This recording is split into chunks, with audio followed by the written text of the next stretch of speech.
Bonjour et bienvenue pour la critique de Pokémon Détective Pikachu, parce qu'il est trop chou, il est si mignon qu'on a envie de le dorloter, et comme quasiment tous les Pokémon dont on va croiser dans ce film, sauf un, parce qu'il fallait un vilain petit canard, Ectoplasma. Qu'est-ce qu'il est moche. Mais alors vraiment, pour moi, c'est le plus raté de tous, mais sinon, ils sont vraiment tous magnifiques. Ça donne un côté assez réaliste et crédible à l'histoire, et on a même l'impression que si les Pokémon existaient, ça ressemblerait plutôt à ça, et franchement, c'est juste magnifique. Et j'espère qu'ils feront d'autres films en live action, parce que moi, je trouve que ça fonctionne très très bien. Et on aimerait voir un peu plus de choses pour de prochains épisodes, parce que il est très bon, c'est un excellent Pokémon, mais il a quand même quelques lacunes, que ça soit scénaristique, que ça soit technique, mais globalement il est très satisfaisant parce qu'il y a quelques références à l'univers Pokémon. On peut appeler ça du fanservice, très clairement, mais ça fonctionne.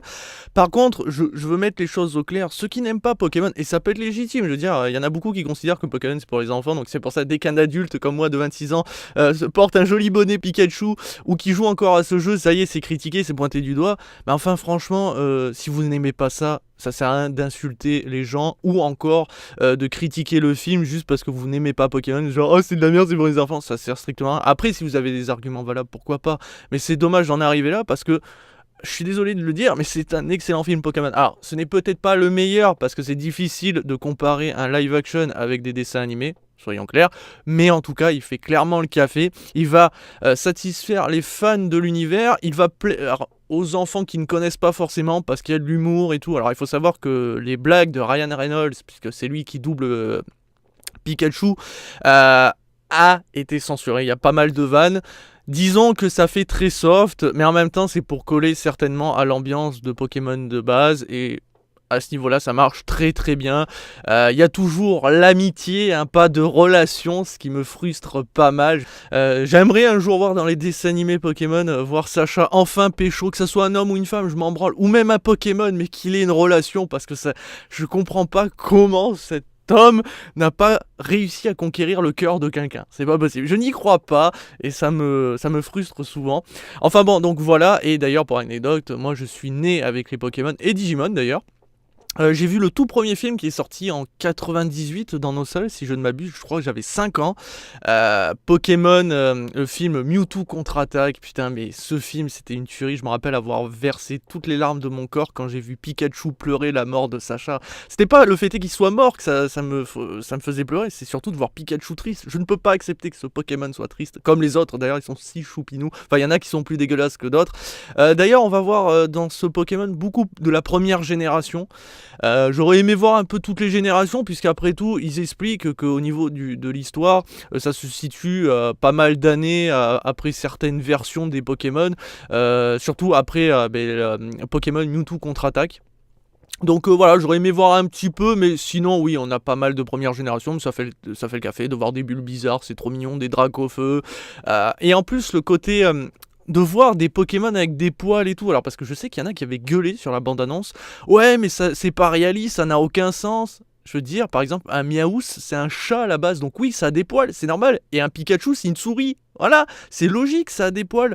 Mais il y en a qui comprenaient pas pourquoi ça avait pas repris plus ou moins l'esthétique des Pokémon qu'on a vu dans les dessins animés. Mais c'est normal, parce que des dessins animés, t'as plein d'épisodes. Imaginez ces mecs devoir animer et dessiner chaque poil pour chaque épisode qui existe, ça serait un gouffre en temps et en argent, alors que là c'est qu'un seul film, ils ont mis le budget, donc forcément avec des effets spéciaux et tout, c'est plus facile à animer tous ces poils et donc de les afficher.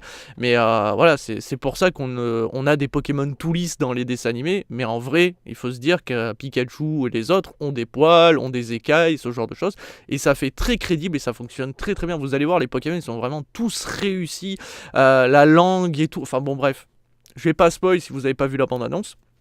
Par contre, je vais faire une critique avec spoiler, donc si vous n'avez pas vu le film, je vous invite très clairement, si vous êtes fan de l'univers Pokémon, encore une fois, ou que vous avez des enfants et qui ne connaissent pas forcément, c'est un très bon moyen de se plonger dans l'univers parce que ça fonctionne très très bien. Je vous rassure, c'est très soft, il n'y a pas de trucs gore, etc., pas de vannes. Bon, même s'il y en a certains, ça fait des allusions, mais les enfants ne comprendront pas forcément, mais vous allez voir qu'il y a moyen de vraiment passer un très très bon moment, et si vous n'aimez pas Pokémon, n'allez pas le voir. Voilà, je vais maintenant m'attaquer à la critique avec spoiler. Donc je conclus que là vous avez vu le film. Alors le film est réalisé par monsieur Rob Letterman, à qui l'on doit entre autres des films comme Gang de requins, Shrek ou encore Chair de poule le film. Donc il maîtrise la réalisation, il maîtrise ce genre de film avec des effets spéciaux et tout. Ça le prouve puisqu'au niveau de la réalisation il s'éclate, ça fait très très bien le café, même si malheureusement au niveau des gros plans ça a tendance un petit peu à faire de la merde parce qu'en gros dès qu'ils vont faire un gros plan sur un personnage, en fait derrière ça va devenir flou. Or le problème c'est que dès qu'il y a des textures numériques ou des Pokémon, des fois ça fait un aspect assez dégueulasse. Voilà, bon, ça arrive 2-3 fois, mais bon, il faut quand même le souligner. Mais globalement tous les effets spéciaux sont réussis. Le plus raté pour moi ça va être celui où en fait on va avoir deux protagonistes qui vont glisser à cause d'une montagne qui est en train de s'élever, tout explose, enfin bon bref voilà. Et donc tu les vois glisser, et là tu vois que c'est vraiment mal foutu, là tu sens le fond vert, mais hormis ça tout est réussi, hormis encore une fois Ectoplasma qui est pour moi le Pokémon le plus raté, mais que ça soit Mewtwo, Pikachu, Dracofeu, les Capuma etc, ils sont tous vraiment réussis, t'as qu'une envie c'est de les prendre dans tes bras. Après il est scénariste aussi pour ce film, et c'est là où ça pêche un peu plus. Alors soyons honnêtes, le film est forcément très prévisible, ça reste un Pokémon. Maintenant, pour ma part, je me suis retrouvé comme quand j'avais 5 ans, devant le film, j'étais en mode « Ah !» et donc j'ai pas vu les choses arriver. Mais si on réfléchit bien, c'est assez prévisible, mais ça fonctionne bien. Hein. Franchement, le scénario, il vole pas très haut, mais je trouve l'histoire assez intéressante. Ce que je reproche le plus, c'est surtout le fait que Mewtwo ne devrait pas agir ainsi. Ne devrait pas avoir de tels propos, parce qu'en fait, en gros, ils font l'allusion que Mewtwo a disparu après les événements de Kanto, donc je vous rappelle quand il a fait en sorte de s'en prendre aux humains suite à sa création. D'ailleurs, on va reparler de cette histoire qu'il a été créé par rapport à l'ADN de Mew, etc. D'ailleurs, apparemment, Mew est mort. Ok, je savais pas que Mew pouvait mourir, mais enfin bon. Ce que je voulais dire, c'est que normalement, Sacha et Pikachu ont réussi à faire comprendre à Mewtwo que les êtres humains ne sont pas tous mauvais et que beaucoup de dresseurs respectent les Pokémon, les aiment énormément. Et donc Mewtwo avait changé son point de vue. Sauf que là, il a un discours qui revient comme s'il avait pour la première fois croisé les humains, qu'en gros les humains sont mauvais, il faut pas leur faire confiance. C'est ce qu'il dit plus ou moins à Pikachu. Et là, j'ai pas très bien compris pourquoi, puisque c'est les événements après Kanto, donc normalement, il devrait se souvenir de ce qu'avait dit Sacha. Il devrait, voilà, même s'il se refait capturer, au contraire, il devrait expliquer à Pikachu, fais attention, tous les humains ne sont pas mauvais, mais ne fais pas confiance à tout le monde. Un truc comme ça. Alors là, il lui dit, mais fais attention, ils sont tous mauvais. Enfin bon, bref, ça n'empêche que Pikachu va en fait jamais retenir ce qui a été dit par Mewtwo, puisqu'en fait il fait confiance à tous les êtres humains, il n'y a aucun souci. Mais bon, voilà, c'est la petite reproche, il n'y a pas de souci. D'ailleurs, je crois qu'on voit Sacha.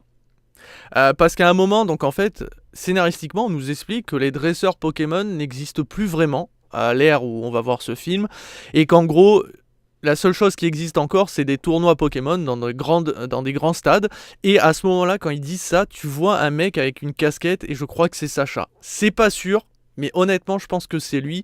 Et le problème, c'est que cette scène, elle nous met une hype de porc, parce qu'en gros, t'as envie de voir des combats Pokémon. Alors, il y en a 2-3 dans le film, mais ça dure pas longtemps, et franchement, quand tu vois la qualité de l'animation et tout, tu te dis, mais je veux voir un film avec un combat en arène qui dure au moins 5-10 minutes, avec plein de Pokémon, où tu vois les dresseurs les envoyer au fur et à mesure, voir des strats.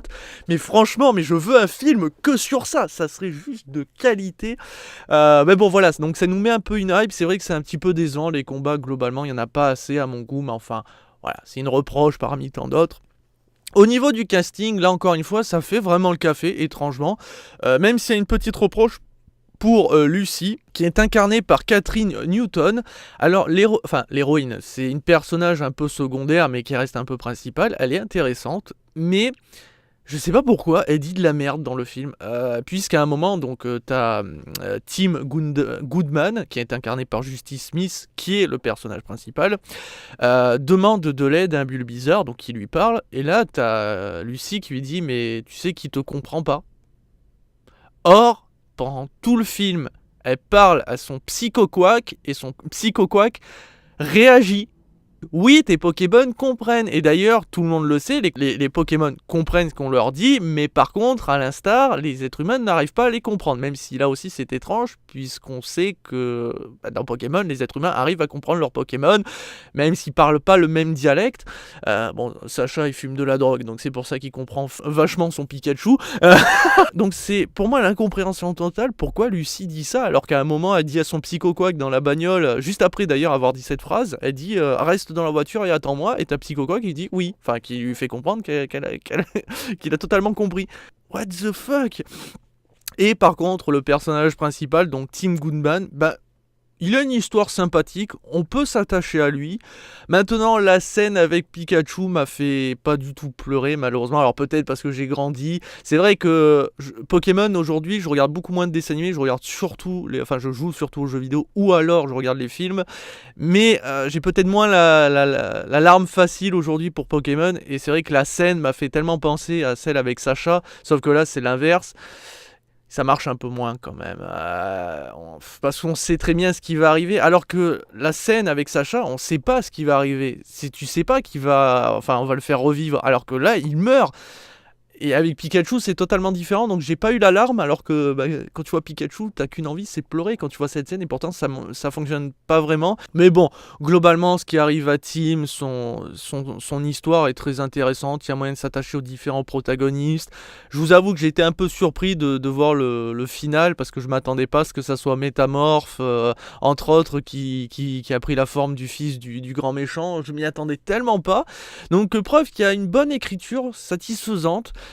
Oui, ça vole pas très haut, mais pour un Pokémon, ça fonctionne très très bien.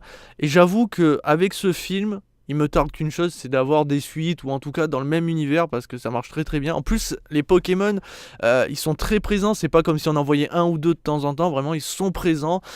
C'est eux les personnages principaux avec Tim, mais voilà, ils sont totalement présents. Et il me tarde justement de voir d'autres Pokémon beaucoup plus mastoc, parce que bon, Dracofeu il est mastoc, mais on le voit pas assez. Il y a un Tortank qui est juste sublime. À un moment, on voit un Florizard, mais alors de très loin. C'est dommage d'ailleurs, parce qu'on le voit dans des escaliers. C'est dommage qu'il n'y ait pas non plus la Team Rocket.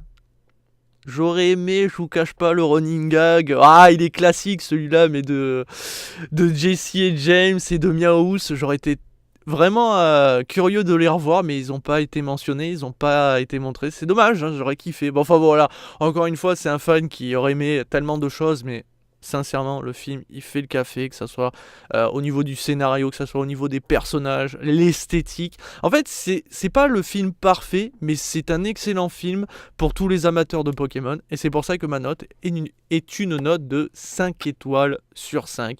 C'est un film que je reverrai avec plaisir. Et franchement, ils ont fait du très très bon travail. Même s'ils ont censuré les blagues de Ryan Reynolds, mais en même temps, ils ont voulu rester dans ce qui est Pokémon, et ils n'ont pas voulu aller trop loin, même si, attention, ça veut pas dire que quelque chose de plus sérieux, avec du sang ou des blagues un peu plus vaseuses n'aurait pas fonctionné, mais on aurait été peut-être allé trop loin. Je pense qu'ils ont voulu faire un truc pour les fans de Pokémon, et ça fonctionne très très bien. Et d'ailleurs, ça nous prouve avec ce film que les jeux Pokémon aujourd'hui doivent être un peu plus sérieux dans leur combat. Ça veut dire que quand un Pokémon il fait attaque morsure par exemple, tu dois voir le Pokémon mordre l'autre Pokémon. Et c'est ce que j'aimerais voir dans les jeux. Enfin bon bref, je vais pas parler de Pokémon pendant 150 ans. J'aime Pokémon, même encore à 26 ans. Et tous ceux et celles qui ont aimé Pokémon, je suis sûr, vont aimer ce film. En tout cas, une grosse majorité. Parce que c'est un excellent film. Voilà qui conclut cette critique. Je vous dis à très très vite. Et à très bientôt pour toujours plus de contenu, de gameplay, de critiques et d'autres vidéos. Oh, c'est sans fin. Allez, tchuss les amis.